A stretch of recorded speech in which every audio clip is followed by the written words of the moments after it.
Bismillahirrahmanirrahim. Assalamualaikum warahmatullahi wabarakatuh.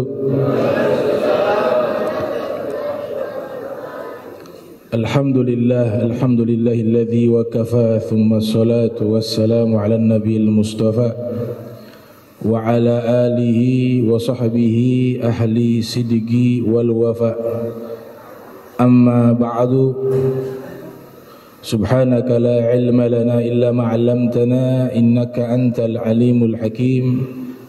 Rabbi israh li sadri wa yassir li amrin wahlul 'uqdatan min lisani yafqahu qawli wa saddid lisani wa hadi qalbi bihaqqi sayyidina Muhammadin sallallahu alaihi wa alihi wa barak wasallam. Alhamdulillah, puji syukur kehadirat Allah. Pada hari ini, hari pertama di bulan suci Ramadan, kita telah diberikan kesempatan untuk kesekian kalinya oleh Allah Subhanahu wa taala bisa kembali bertemu dengan tamu agung kita, yaitu bulan suci Ramadan. Al-Imam Malik bin An-Nath, apabila tiba bulan suci Ramadan, beliau katakan marhaban bi syahril mubarak, marhaban bi syahril Quran, marhaban bi syahris siyam. Selamat datang bulan yang penuh keberkahan, selamat datang bulan Al-Quran, selamat datang bulan berpuasa. Sebab para kaum solihin mereka madharul farah. Apabila ada nikmat yang Allah berikan kepada mereka, mereka tunjukkan dengan kebahagiaan, dengan ekspresi bahagia, dengan rasa syukur kepada Allah, dengan meningkatkan amal ibadahnya.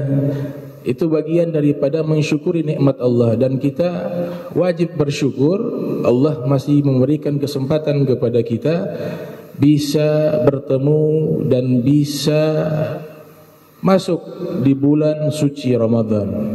Man fariha bidukhuli Ramadan harramallahu jasaduhu 'alan niran. Siapa yang berbahagia dengan masuknya bulan suci Ramadan, Allah haramkan tubuhnya terkena api neraka. Allah Ta'ala berfirman, "Qul bi fadlillahi wa bi rahmatihi fabidzalika falyafrahu." Katakanlah, dengan karunia Allah dan rahmat Allah hendaklah mereka berbahagia. Ini karunia besar dari Allah. Allah berikan kita kesempatan bertemu dengan bulan suci Ramadan. Di dalam riwayat yang lainnya dikatakan bahwa khusus di bulan suci Ramadan pintu surga dibukakan oleh Allah. Idza jaa Ramadanu futihat abwabul jannati wa ghullikat abwabun nar wa suffidatis sayatin. Apabila tiba bulan suci Ramadan, pintu surga dibukakan oleh Allah Ta'ala, pintu neraka dikunci oleh Allah Subhanahu wa Ta'ala, dan syaitan dibelenggu. Kemudian di bulan ini juga Allah bukakan ampunan seluas-luasnya bagi hambanya, sebagaimana hadis yang diriwayatkan oleh Al-Imam Al-Bukhari dalam Sahih Al-Bukhari. Nabi bersabda, man shoma ramadhana imanan wa ihtisaba ghufira lahu ma taqaddama min dhanbihi wa ma ta'akhkhar fi riwayatin ukhra. Siapa yang berpuasa di bulan suci Ramadan dengan penuh keimanan dan keikhlasan, maka dosa-dosanya yang lalu dan akan datang diampuni oleh Allah Subhanahu wa taala. Disebutkan oleh Ibnu Asakir yang lahir tahun 499 Hijriah, wafat 571 Hijriah, dalam kitabnya Tarikh Dimashq, ada satu riwayat Nabi menyatakan bahwa awalu syahri Ramadan rahmah, bagian awal di bulan suci Ramadan rahmat dari Allah Subhanahu wa taala, wa awsatuhu maghfirah, pertengahan Ramadan adalah ampunan dari Allah Subhanahu wa taala, wa akhiruhu idkun minan nar, bagian penghujung Ramadan terbebas dari api neraka. Di dalam kitab Bustanul Wa'idhin karya Al-Imam Abu Faraj Abdurrahman Ibnu Zawzi Al-Bughdadi yang lahir tahun 510 Hijriah, wafat 597 Hijriah, beliau membuat satu ungkapan yang sangat menarik tentang keistimewaan bulan suci Ramadan. Beliau katakan bahwa Ramadan baina syuhur ka Yusuf baina ikhwatihi. perumpamaan Ramadan dengan bulan-bulan lainnya bagaikan perumpamaan Nabi Yusuf dengan saudara-saudaranya. Kama anna Yusufa ahabbul awladi ila Ya'qub kadzalika Ramadan ahabbus syuhur ila 'allamil ghuyub. Demikianlah kalau Nabi Yusuf adalah anak yang paling dicintai oleh Nabi Ya'qub, maka Ramadan adalah bulan yang paling dicintai oleh Allah Subhanahu wa taala.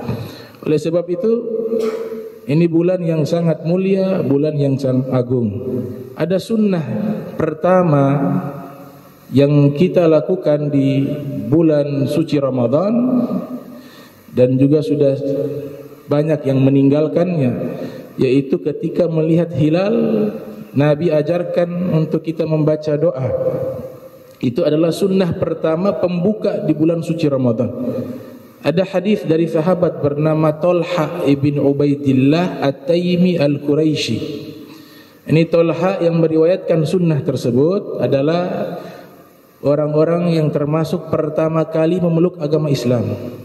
Namanya Talha ibn Ubaidillah At-Taimi Al-Quraisy, sebagaimana yang dijelaskan oleh Al-Hafiz Ahmad bin Ali Ibnu Hajar Asqalani yang lahir tahun 773 Hijriah, wafat 852 Hijriah.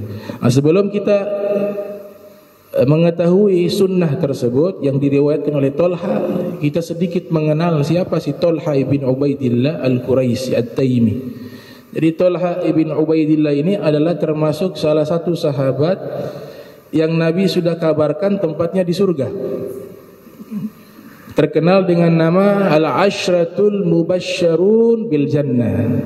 10 orang yang telah diberikan kabar gembira masuk ke dalam surga. Sayyidina Abu Bakar, Sayyidina Umar, Sayyidina Utsman, Sayyidina Ali, Sa'ad bin Abi Waqqas, termasuk Talha bin Ubaidillah. Sudah dikasih kabar bahwa tempatnya di surga. Dan beliau ini adalah orang ke-8 yang masuk Islam pertama kali. Termasuk yang disebutkan adalah as-sabiqunal awwalun minal muhajirina wal ansar walladzina tabauhum bi ihsan. Jadi beliau as-sabiqunal awwalun, termasuk orang-orang awal masuk Islam. Namanya Talha ibn Ubaidillah. Kemudian beliau juga adalah orang yang dipilih oleh Sayyidina Umar bin Khattab menjelang wafatnya beliau menjadi Dewan Syuro memilih khalifah. 6 orang diantaranya adalah Talha ibn Ubaidillah dan mengikuti gazwah, mengikuti jihad di dalam peperangan bersama Nabi, seluruh peperangan kecuali Ghazwatul Badar. Kecuali perang Badar beliau tidak hadir karena beliau seorang pebisnis yang sering keluar negeri, sering ke Irak, sering ke Syam. Nah, kemudian ada kisah menarik. Jadi diriwayatkan oleh Al-Imam Az-Zahabi yang lahir 673 Hijriah, wafat 748 Hijriah, di dalam kitabnya Siyaru A'lamin Nubala, itu menceritakan kronologis Islamnya Talha. Itu menarik. Jadi beliau sedang berdagang ke Irak, Sukul Basroh, di pasar namanya Sukul Basroh, pasar Basroh. Basroh nama kota yang ada di Irak. Ternyata di situ ada Sauma'atun Qadima, ada kuil yang sudah lama, ada seorang pendeta di dalamnya. Pendeta tersebut mengatakan, siapa di antara kalian yang berasal dari kota Makkah? Ditanya kepada para pedagang yang ada di pasar. Maka Talha pada waktu itu ada di pasar tersebut mengatakan, saya berasal dari Makkah, dari tanah haram. Maka pendeta bertanya, apakah sudah muncul orang yang mengaku sebagai nabi bernama Ahmad bin Abdullah? Karena di dalam Injil itu nama Nabi Muhammad Ahmad. Ismi fil Injil Ahmad, kata Nabi, namaku di dalam Injil Ahmad. Maka Talha mengatakan, kakeknya siapa? Abdul Muttalib. Ahmad bin Abdullah bin Abdul Muttalib. Kenapa dengan Ahmad bin Abdullah, kata Talha? Pendeta itu mengatakan bahwa beliau adalah nabi penutup, nabi akhir zaman. Segeralah engkau menemui beliau, masuklah ke dalam agamanya, engkau akan selamat. Maka Tolha kembali ke kota Makkah bertemu dengan sahabatnya, yaitu Sayyidina Abu Bakar Siddiq. Jadi beliau bersahabat dekat dengan Sayyidina Abu Bakar Siddiq. Ternyata Sayyidina Abu Bakar ketika bertemu dengan Tolha menyampaikan, wahai Tolha, engkau sahabatku, ayo masuk ke dalam agama Islam yang dibawa oleh Nabi Muhammad. Maka Tolha menjelaskan bahwa saya sudah mengetahui berita tentang itu dari seorang pendeta yang ada di Basra, mengatakan bahwa Ahmad bin Abdullah ibn Abdul Muttalib adalah seorang nabi dan nabi penutup dari seluruh para nabi dan rasul. Maka sekarang antarkan saya bertemu dengan Nabi Muhammad SAW agar saya menyatakan keislaman di hadapan beliau. Maka dibawalah. Jadi Sayyidina Abu Bakar bin Siddiq, Sayyidina Abu Bakar As-Siddiq radhiyallahu anhu ini mengajak banyak sahabatnya masuk ke dalam agama Islam. Bertemu dengan Nabi Muhammad SAW, langsung mengucapkan kalimat syahadatain setelah Nabi membacakan Al-Quran, menjelaskan tentang ajaran Islam. Kemudian Tolha memeluk agama Islam. Dan setelah beberapa lama kemudian, dari waktu setelah Islamnya Tolha, Nabi memberikan kabar gembira bahwa Tolha ibn Ubaidillah At-Taimi Al-Quraisy termasuk salah satu dari 10 orang sahabat yang sudah mendapatkan jaminan kabar gembira masuk ke dalam surganya Allah Subhanahu wa ta'ala. Nah, Tolha meriwayatkan hadis ini, disebutkan oleh Imam Tirmidzi di dalam sunannya, yang lahir tahun 209 Hijriah, wafat 279 Hijriah. Jadi hadis ini derajatnya hadisun hasanun, hadis yang bagus, hadis yang baik. Nah, istilah hadis hasan ini yang mempopulerkan itu adalah Imam Tirmidzi. Bahkan para ulama mengatakan kitab sunannya Imam Tirmidzi itu ensiklopedia daripada hadis hasan. Sangat banyak jumlah hadis hasan yang ada dalam kitab Imam Tirmidzi. Imam Tirmidzi meriwayatkan Tolha mengatakan, Tolha ibn Ubaidillah mengatakan, annan nabiyya, sesungguhnya Nabi Muhammad sallallahu alaihi wasallam, kana idza ra'al hilal, apabila beliau melihat hilal, bulan sabit, pertanda maksudnya bulan suci Ramadan. Qal, Nabi berdoa. Nah, ini sunnah pertama yang dilakukan di bulan suci Ramadan. Yang kedua nanti sholat tarawih. Yang ketiga nanti sahur. Tapi yang paling pertama sunnah pembuka, mukaddimah, prolog daripada masuknya bulan suci Ramadan adalah membaca doa tersebut ketika melihat hilal. Nabi berdoa, Allahumma ahillahu alaina bil yumni wal imani was salamati wal islami rabbi wa rabbukallah. Yang artinya, ya Allah, tampakkanlah hilal bulan sabit tersebut kepada kami bil yumni ay sa'adah, dengan kebahagiaan, wal imani, dengan keimanan, was salamah, dengan keselamatan, wal Islam, dan juga tetap terjaga agama kita, agama Islam. Rabbi wa rabbukallah, penciptaku dan penciptamu adalah Allah. Itu doa yang dibaca oleh Nabi ketika melihat hilal di bulan suci Ramadan. Ada seorang ulama yang ada di Makkah, guru daripada Syekh Yasin Al-Fadani dan guru daripada Sayyid Muhammad bin Alwi Al-Maliki, bernama Syekh Hasan bin Muhammad Al-Mashad. Dalam kitab Is'af beliau itu menjelaskan bahwa kesunahan melihat hilal kemudian membaca doa tersebut itu tidak hanya terbatas di bulan suci Ramadan, tapi di seluruh bulan. Kalau kita lihat bulan sabit, disunnahkan kita membaca doa tersebut.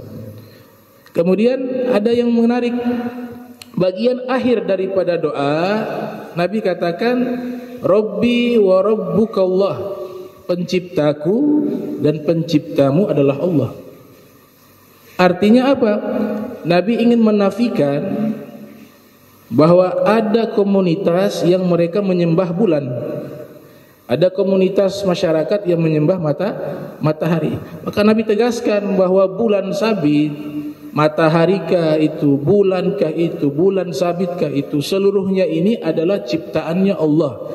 Dan Allah adalah Tuhanku dan Tuhan kalian. Bukan Tuhan kalian itu matahari, bukan Tuhan kalian itu adalah bulan. Sehingga Nabi tutup doa tersebut mengatakan Rabbi wa rabbukallah, penciptaku, Tuhanku dan Tuhan kalian segenap manusia adalah Allah Subhanahu wa taala. Hal ini memiliki korelasi dengan solat gerhana, namanya solatu kusuf. Kalau gerhana matahari solatul kusuf, gerhana bulan solatul khusyuf. Jadi sunnah solat. Jumhur ulama mengatakan sunnah muakkadah, sunnah yang tidak pernah Nabi tinggalkan, yaitu melaksanakan solat gerhana. Kalau mazhab Hanafi mengatakan wajib, walaupun Nabi hanya sekali, menurut dalam kitab Subulus Salam, hanya sekali solat gerhana tahun 10 Hijriah. Karena Nabi mengalami gerhana yang beliau dicatat data-datanya oleh Ibnu Battal dalam kitab Syarah Bukhari, itu 2 kali, tahun 4 atau tahun 5 Hijriah gerhana bulan, tahun 10 Hijriah gerhana matahari. Apa yang Nabi lakukan?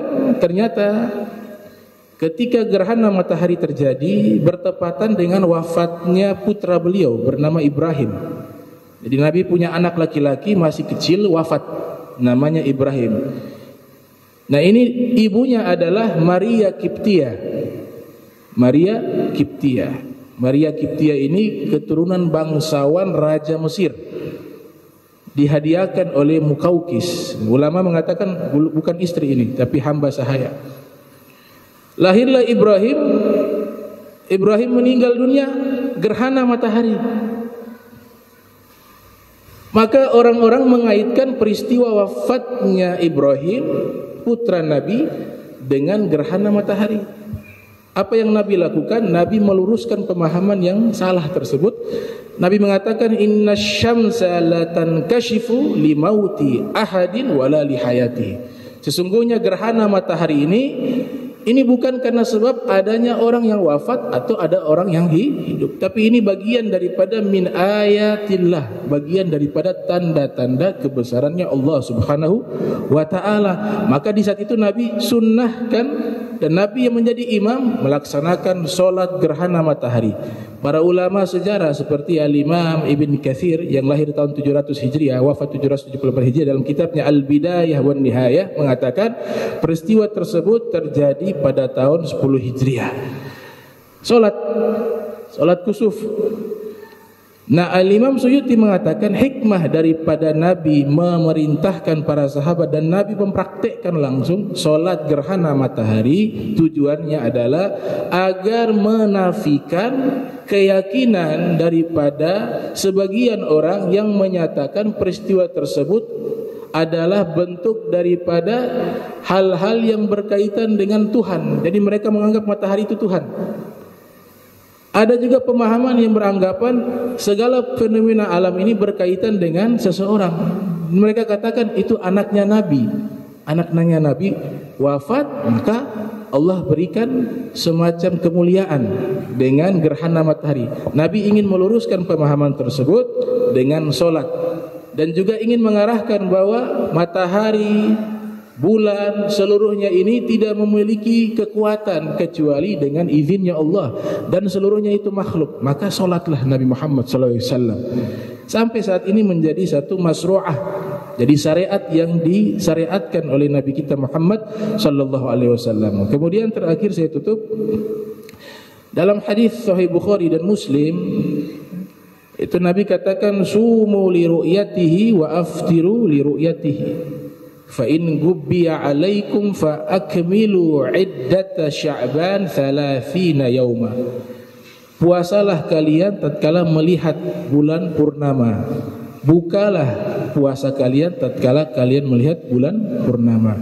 Apabila tertutup dengan awan, maka sempurnakan jumlah bulan Sya'ban 30 yauman, 30 hari.